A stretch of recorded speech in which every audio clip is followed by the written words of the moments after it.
Paano gawin zero following ang inyong profile? Yung kagaya nito. Kung gusto mo malaman, panoorin mo ang video na ito. Una, punta lang tayo sa ating Facebook profile.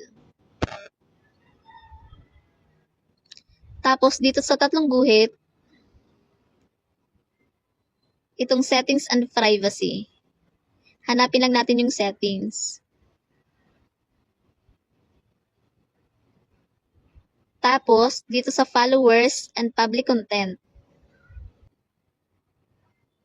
Tapos, dito sa who can see the people, pages, and list you follow. Tapos, itong see more. Tapos, itong only me. Tapos, i-back lang natin.